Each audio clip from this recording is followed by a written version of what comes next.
Welcome to this video. We're taking a deeper look today at dependent and independent quantities, as well as where do we see these in graphing and equations. So first off, a quick review on page 160 and 161 of dependent and independent quantities. We're pulling from these scenarios in the back of the section. I think it's page 173 to 179. The first one was pool party. And so in this pool party scenario, we needed to pull out what were the two changing quantities, all right? So we decided that the number of cookies changes and the number of people is changing, okay? And then we had to decide which quantity depends on the other. Okay, so it's just like what we did last week, right? What are the two quantities and which one's dependent, which one's independent? So the number of cookies in this case depends on the people, meaning that we're getting the same amount of cookies for the party. If more show up, we're going to get fewer cookies per person. But if fewer show up, we're going to have more cookies per person. So all that to say, the number of cookies everybody can eat depends on how many people show up. All right? And then it said to define a variable. So we need to come up with a letter that represents cookies and represents people. So we just kind of went straightforward, C for cookies, P for people. And then we wrote that the cookies is dependent and the people is independent. Okay? This next scenario was a fish tank. So a fish tank is draining at a rate of 10 gallons per minute. Now, believe it or not, that is an answer to one of our questions. Okay, what does gallons measure? Well, gallons measures the amount of water, right? So we got water is changing, and then minute measures what? Well, it measures time. Okay, so if we can see a rate, a per statement, that's going to tell us our two changing quantities. Now, this 10 gallons per minute is not a changing quantity in and of itself. This is a rate that stays the same, okay? But it tells us the two changing quantities, gallons and minutes, or water and time, okay? And then water is going to depend on the time, okay? Remember, time is almost always independent, so water is dependent. I should have wrote dependent, but I put depends, okay? But the water depends on the time. Now, over in this equation, W equals 200 minus 10T. What does the variable W and T represent? Well, we're going with W probably is water, and T is probably time. And what variable is isolated in the equation? Okay, so that word isolated means by itself. So right here, the W is being isolated. All right, it's all by itself. Now we could do that with all these as well, but we're going to move on. Okay, this is a nice review of independent and dependent quantities.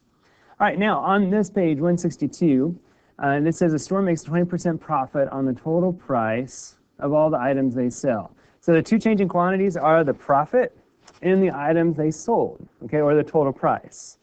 Okay, so which one depends on which? Well, our profit is going to depend on how many items we sell, because the more we sell, the more profit we're going to make. Okay? Now, let T represent the total price of all the items sold in dollars, and let P represent the profit in dollars. So write an equation to represent this relationship between these two variables. All right, so our profit is going to depend on our total price, or total amount of objects multiplied by 20%. Now, you might be saying, what happened? Where did we get this 0.2? Well, go back up here, and remember that if it's 20%, we can change 20% into a decimal by putting 0.20. Remove the decimal over two places and lose the percent sign. Or divide 20 by 100 and you get 0.20, because percent is per 100. 20 per 100 is equal to 20 hundredths. Okay? So P equals 0.2T. Remember, this means we're multiplying these. So if I know our total price, I can multiply it by 20% or 0.2 and I should get our profit. In this case, P is our dependent variable and T is our independent variable. And now we're going to use this in a chart. So basically we're going to rearrange all that information we have over here into a table. So our quantity name is our independent, is our item sold, okay? And our dependent is our profit, okay? And the unit measure is dollars in both situations.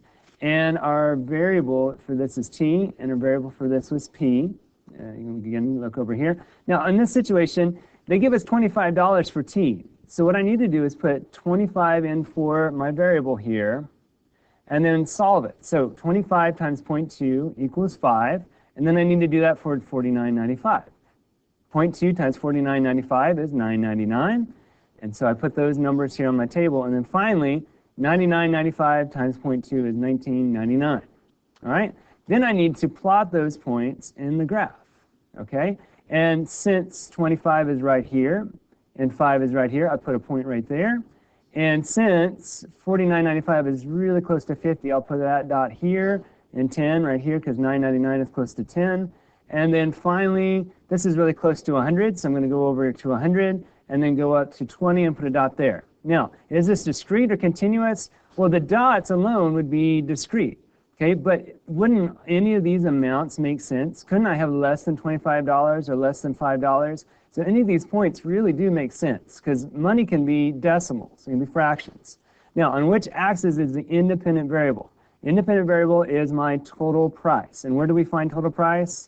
We find it down here on this axis known as the x-axis. So x-axis is independent, and then my dependent variable is my y-axis, my profit.